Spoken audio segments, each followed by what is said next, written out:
저희가 스타벅스 이제 커피숍에 가게 되면은 특별한 서비스가 한 가지 있습니다.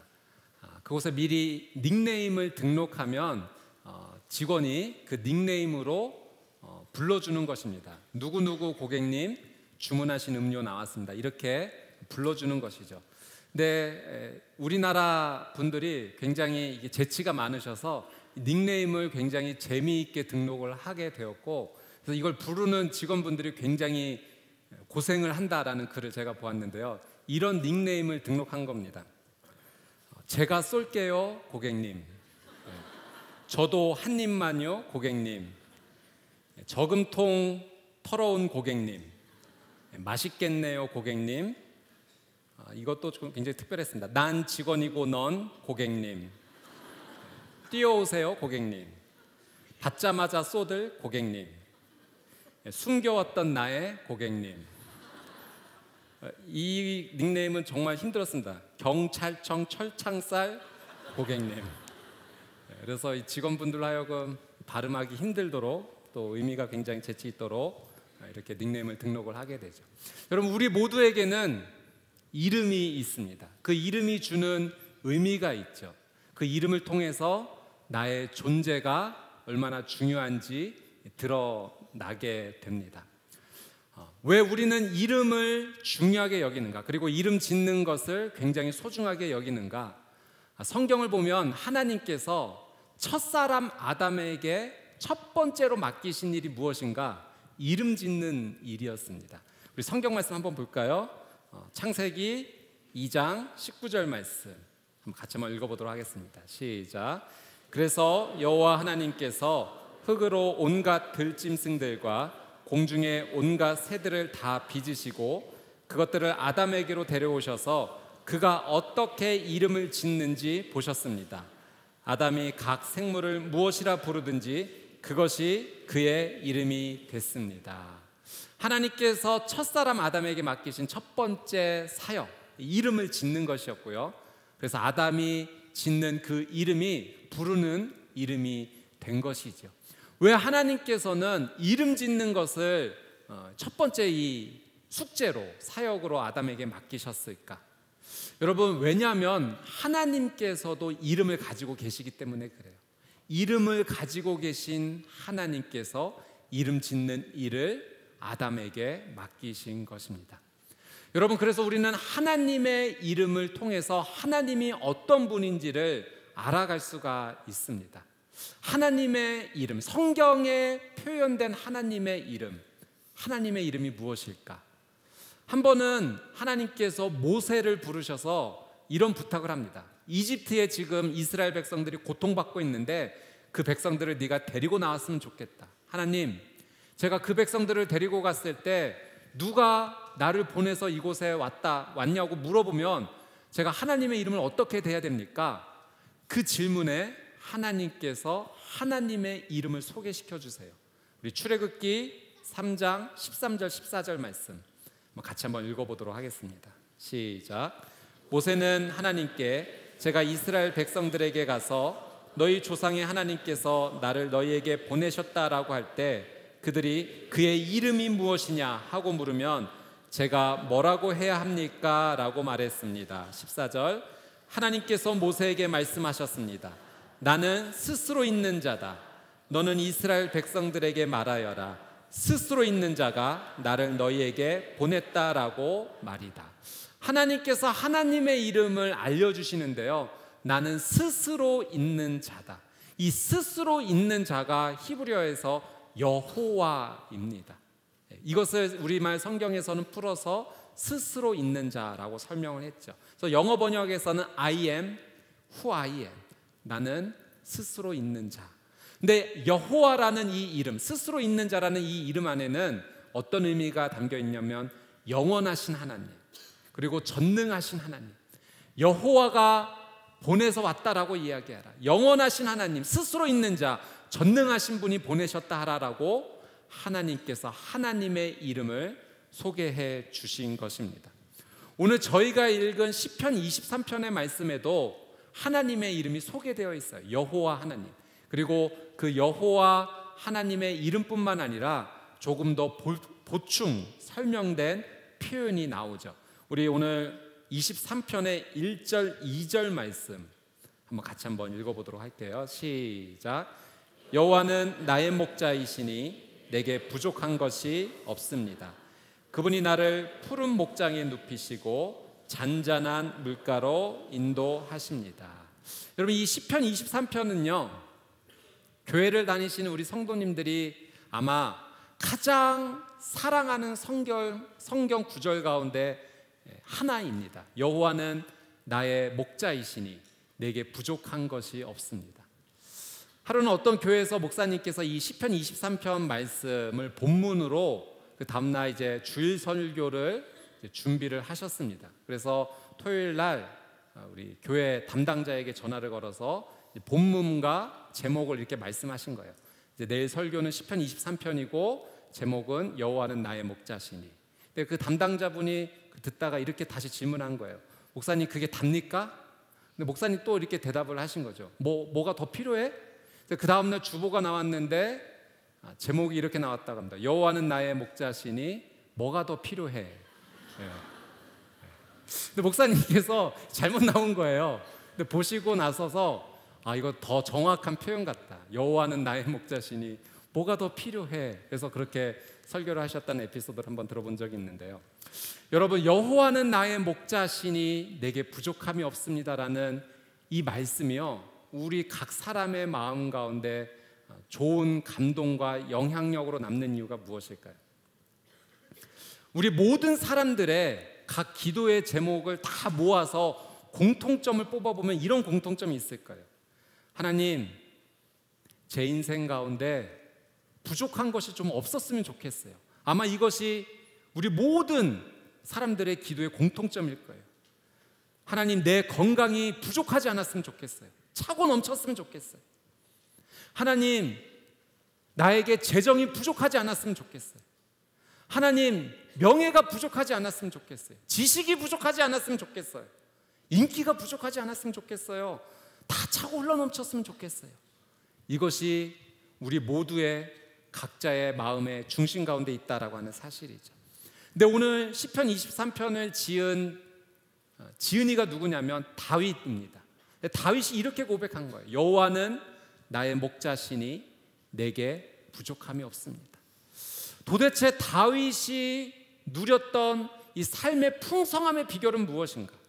그가 도대체 어떤 인생을 살았길래 내게는 부족함이 없습니다 라는 이 고백을 그는 할 수 있게 되었던 걸까? 오늘 저희는 그 영적 비결을 한번 찾아보고자 합니다. 그 영적 비결을 우리도 알게 된다면 우리도 그렇게 고백할 수 있겠죠. 내 인생 가운데 부족한 것이 없습니다. 여호와가 나의 목자이시니, 이렇게 우리가 고백할 수 있지 않을까요? 여러분, 우리가 잘 알다시피 이 다윗은 양을 돌보는 목자 출신입니다. 그래서 다윗은 이 양을 키우면서 양이 어떠한 특징이 있는지를 잘 알게 되었어요. 우리가 반려동물들을 키우면서 알게 되잖아요. 강아지는 이것을 좋아하고 이것을 싫어하고, 고양이는 이것을 좋아하고 이것을 싫어하고, 각자의 어떤 반려동물의 키우면서 그 특징을 우리는 잘 알게 됩니다. 다윗도 마찬가지였어요. 그는 목자로서 이 양을 키우면서 양이 어떠한 특징을 가지고 있는지를 금방 알게 되었던 거죠. 이 필립 켈러라는 분이 계세요.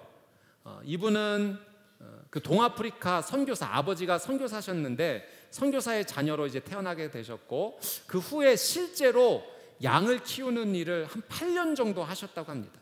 그리고 그 양을 키우면서 느꼈던 점을 양과 목자라는 책으로 이렇게 내게 되었는데 아주 세계적인 베스트셀러가 되었습니다. 여러분, 기회가 되시면 이 필립 켈러가 지은 양과 목자를 한번 읽어보시면 도움이 될 것입니다.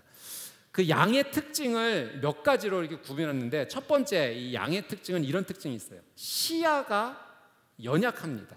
그러니까 시야가 잘 보이지 않는 특징이 있는 거예요. 그래서 양은 눈이 잘 보이지 않기 때문에 눈앞에 보이는 것을 이게 잘 따라가는 특징이 있다고 합니다. 그래서 눈앞에 지금 숲이 있는지 낭떠러지가 있는지 잘 구분이 안 되는 거예요. 그래서 앞에 뭔가 움직이면 그대로 따라 들어갔다가 낭떠러지로 떨어지는 경우도 있게 되는 거죠. 그래서 양에게는 목자가 꼭 필요합니다. 목자가 없으면 시력이 약한 이 양이 어떤 위험한 일을 당할지 모르기 때문에 반드시 목자가 필요하죠. 두 번째로 이 양의 특징은 잘 넘어진다고 합니다. 진짜 잘 넘어져서 등이 땅에 닿고 내 다리를 바둥바둥거리면서 혼자 일어서지 못한대요. 특별히 새끼를 뵌 어미 양은 몸이 무거워지면서 더 자주 이렇게 넘어진다고 해요. 근데 문제는 이 넘어졌던 양이 스스로 일어나지를 못하는데 넘어진 채로 그냥 내버려 두면 그냥 넘어져서 그만 죽고 말게 된대요. 넘어져 있는 상태에서 들짐승의 공격을 받기도 쉽고, 문제는 넘어지게 되면 이 양은 위에 가스가 차기 시작한다고 합니다. 그래서 이 가스가 차면서 혈액 공급이 원활하게 되지 않고 그래서 이 숨을 거두게 되는 현상이 일어나게 되죠. 그래서 이 양들은 목자가 반드시 필요해요. 이 양이 넘어지고서 바둥거리게 될 때 이것을 바로 세워줄 수 있는 목자가 없으면 금방 목숨을 잃어버리는 연약한 존재가 바로 양의 특징입니다. 이 세 번째로 이 양의 특징은 양 자체가 그냥 연약함의 상징이라는 거예요. 양은 자신을 방어할 수 있는 능력이 정말 전혀 없다고 합니다. 그래서 외부의 공격을 받았을 때 이것을 어느 정도 자신이 방어를 할 수 있어야 되는데 전혀 대항할 수가 없는 거죠.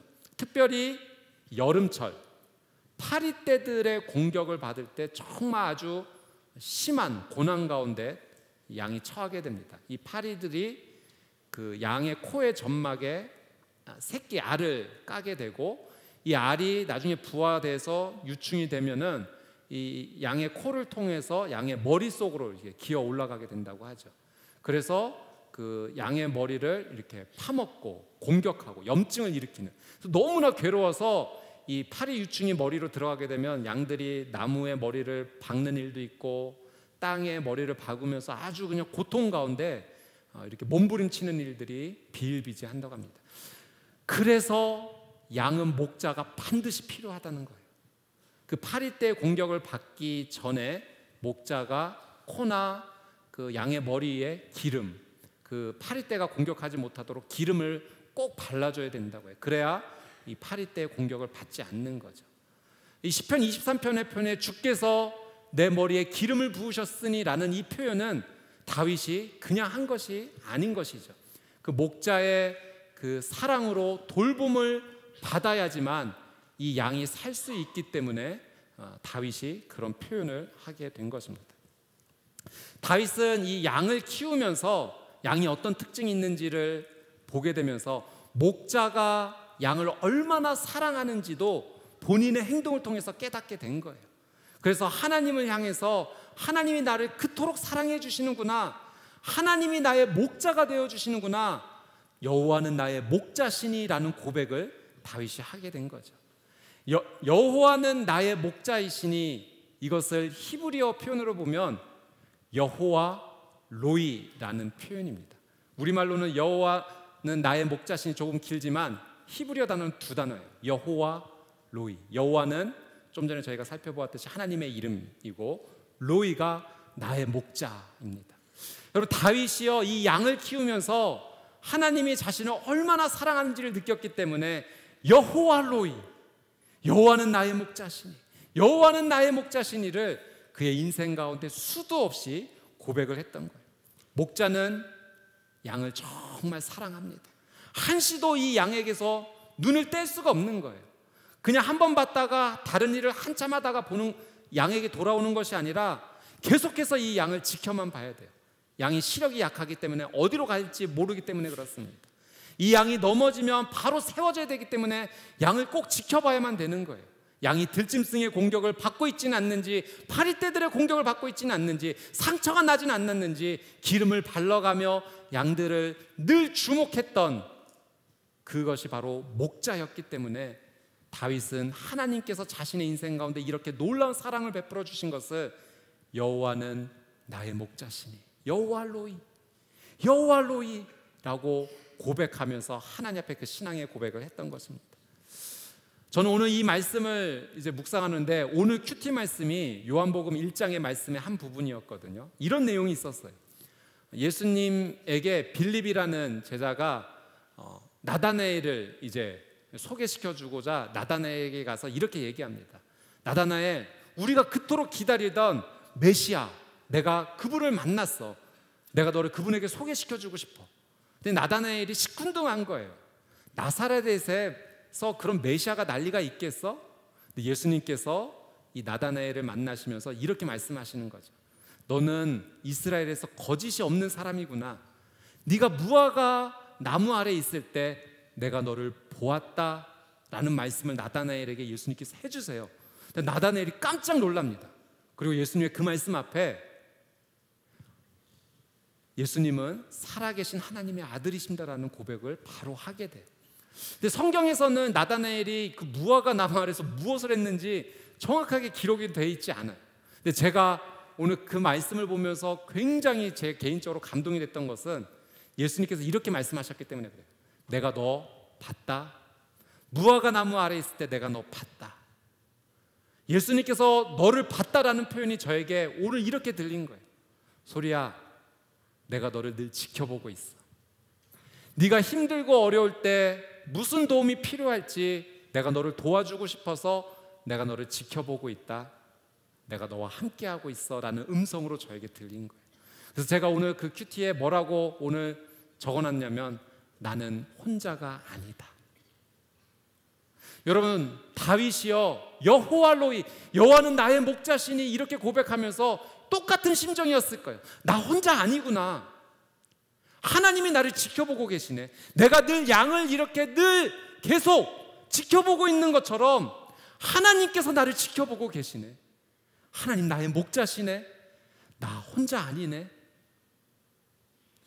제가 이 말씀 묵상하면서 예전에 저의 딸과 있었던 일이 생각이 났어요. 저희 딸이 한 6살 때 갑자기 새벽 3시 정도에 막 울면서 일어난 거예요. 악몽을 꾼 거예요.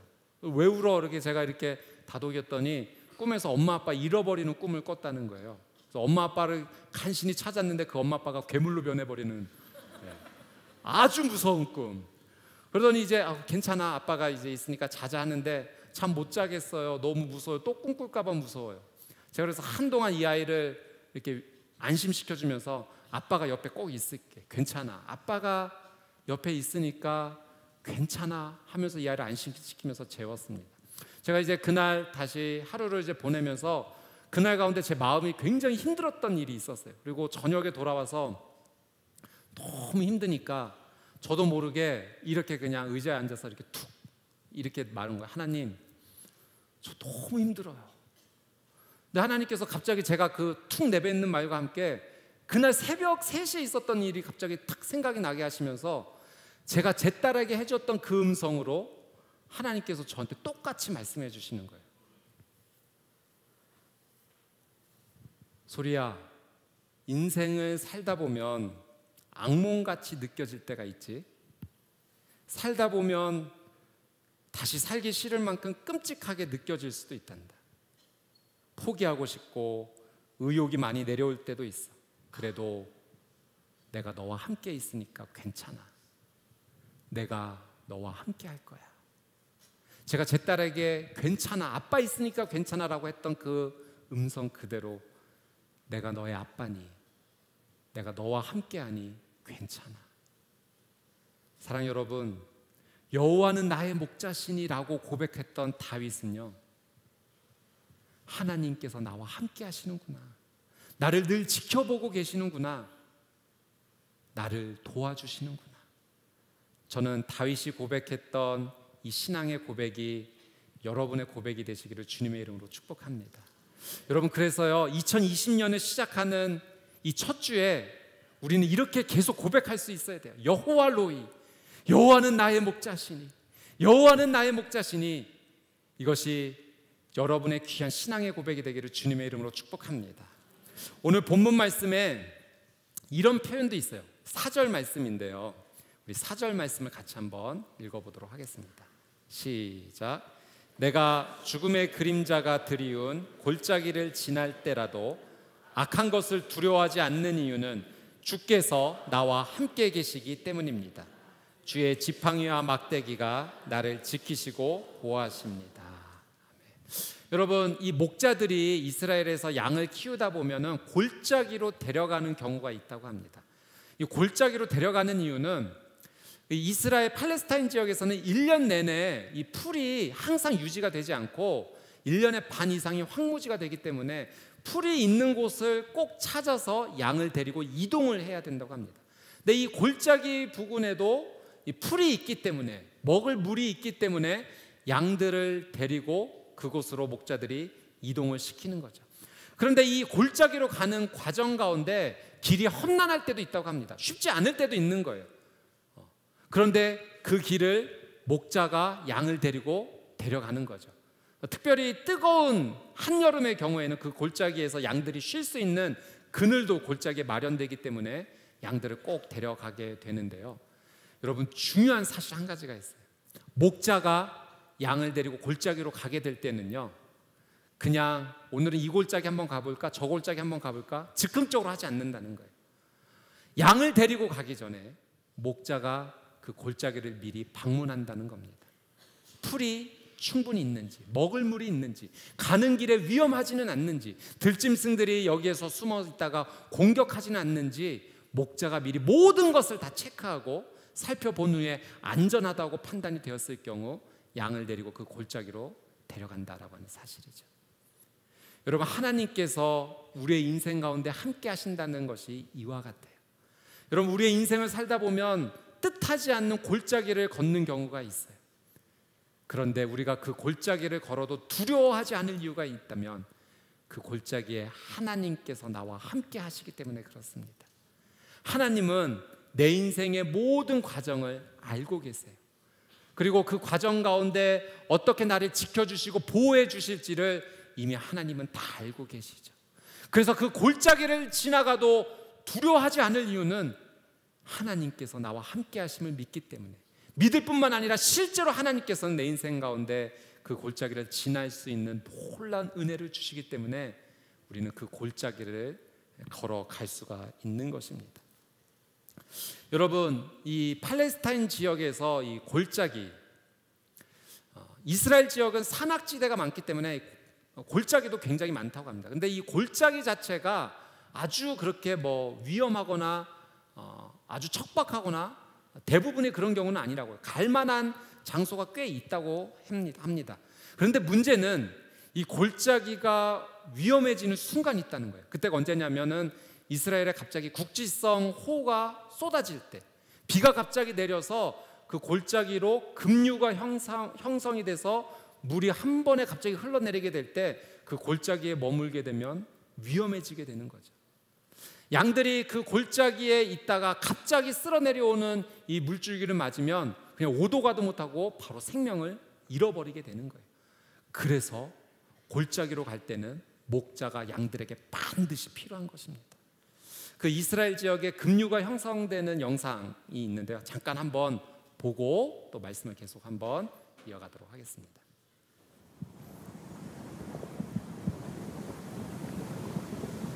이 영상은 이제 이스라엘의 남단 사막 지역에 갑자기 급류가 형성이 돼서 물이 쏟아지는 장면입니다.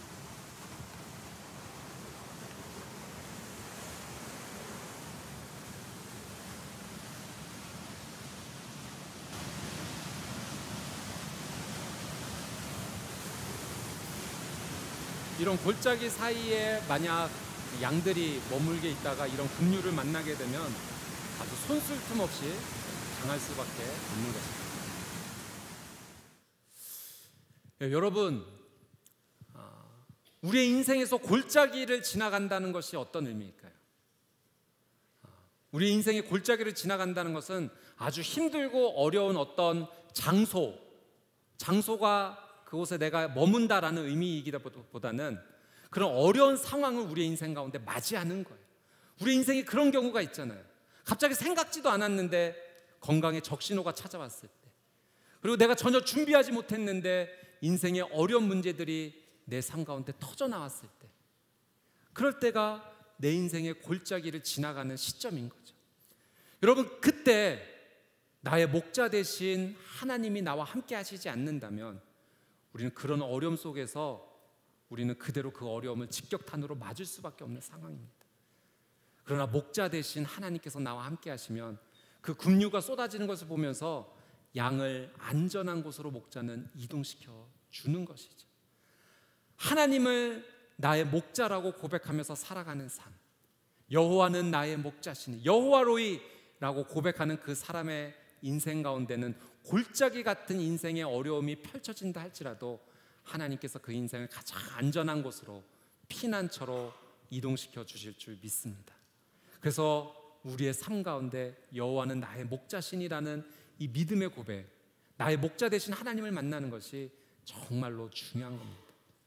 제가 이동원 목사님의 책에서 한 예화를 읽었는데요, 한 어린 소년이 큰 병에 걸렸다고 합니다. 그런데 시간이 갈수록 그 병이 너무 심각해져서 정말 어려운 순간 가운데 머물게 되었습니다.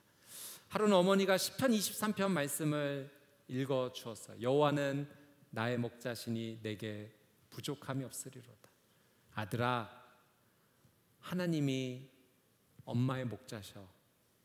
하나님이 너의 목자셔. 하나님이 우리의 목자가 되시면 우리는 부족함 없는 인생을 산단다. 사람은 누구나 다 죽게 되어 있어. 그러나 목자 대신 하나님을 붙잡고 나가면 사망의 음침한 골짜기를 지나 우리는 천국에 들어갈 수 있단다. 나는 네가 목자 대신 하나님을 꼭 믿는 귀한 삶이 되었으면 좋겠어. 그렇게 아들에게 성경을 읽어주고 설명하면서 여호와는 나의 목자시니라는 이 부분을 설명할 때 이 부분이 영어로 5단어로 이루어진 것을 이야기합니다. The Lord is my shepherd. 그래서 손가락을 펴라고 아들에게 얘기하죠. 아들아, 여호와는 나의 목자시니를 꼭 기억해라. The Lord is my shepherd. 이 네 번째가 my라는 것을 잊지 말아라. 하나님은 너의 하나님이셔. 아프고 힘들 때마다 이 네 번째 손가락을 꼭 기억하면서 하나님 나의 하나님이시죠. 나의 목자시죠. 이것을 꼭 기억하려. 그리고 이 아이에게 준비했던 반지를 이렇게 끼워줬다고 합니다. 그렇게 얼마 시간이 지난 후에 아이가 잠이 들었는데 깨어보니 그만 하나님의 부름을 받게 된 거예요.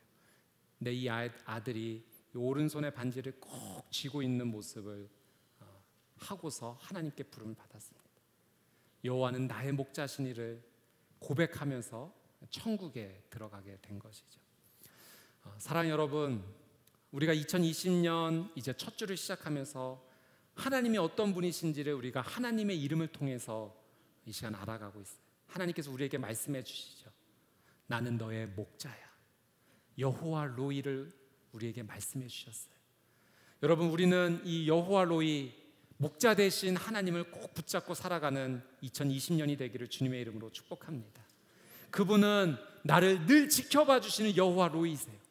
나에게 시선을 고정시켜 주시고 내가 딴 길로 가지 않을까 나의 인생을 인도해 주시는 여호와 로이세요.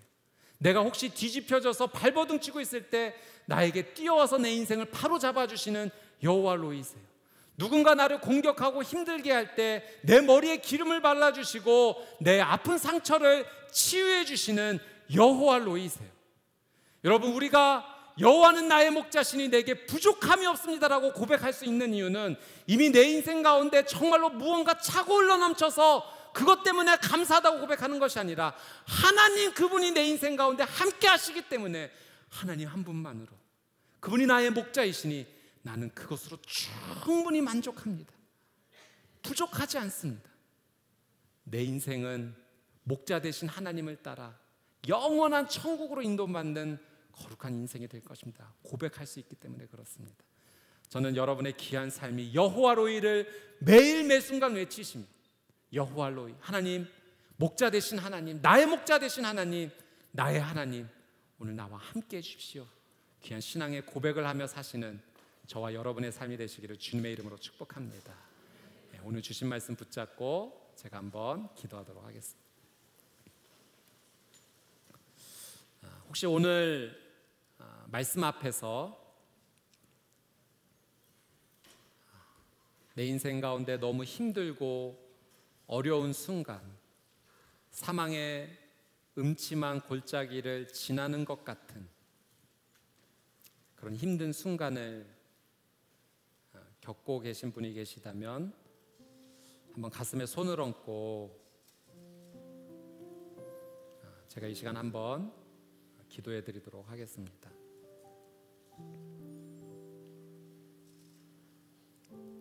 사랑하는 주님, 너무 힘들고 어려운 순간을 지나고 있습니다.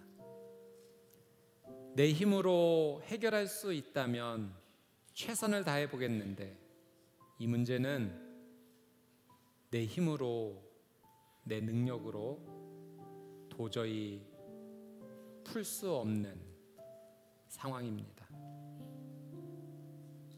너무 고통스럽고 너무 절망스럽고 그만 포기하고 싶은 마음이 가득할 정도로 갑자기 들이닥친 급류와 같이 내 삶을 휩쓸어 버리는 것 같아 하나님, 너무 힘든 순간에 있음을 주님 앞에 고백합니다. 오늘 시편 23편 말씀을 통해서 하나님이 어떤 분이신지를 알게 되었습니다. 여호와 로이, 영원하시고 전능하신 하나님이 나의 목자 되신다라는 사실을 알게 되었습니다. 하나님, 나의 목자가 되어 주십시오. 하나님이 나의 목자임을 이 시간 믿음으로 고백합니다. 힘들고 고통스럽고 절망스러운 이 순간 내가 모든 것을 만족합니다, 부족하지 않습니다라고 고백할 수 있는 이유, 하나님이 나와 함께 계심을, 나를 지켜보고 계심을, 내 머리에 기름을 발라주고 계심을 믿기 때문에 그렇습니다. 주님, 피하게 해주십시오. 나를 안전한 피난처로 옮겨주십시오. 나를 푸른 풀밭으로 인도하여 주십시오. 쉴만한 물가로 인도하여 주십시오. 하나님의 놀라운 은혜 가운데 다시 한번 힘을 내어 살아갈 수 있도록 하나님 은혜를 더하여 주옵소서. 여호와 로이, 여호와는 나의 목자시니 고백합니다. 주님, 나의 질병을 치유하여 주시옵소서. 여호와 로이, 내 삶에 막혀있는 모든 문이 열리게 하여 주시옵소서. 여호와 로이, 우리의 가정을 회복시켜 주시옵소서. 여호와 로이, 사랑하는 나의 자녀를 다시 일으켜 주시옵소서. 여호와 로이, 막막했던 내 인생의 미래가 다시 열리게 하여 주시옵소서. 예수님의 이름으로 간절히 기도드리옵나이다. 아멘.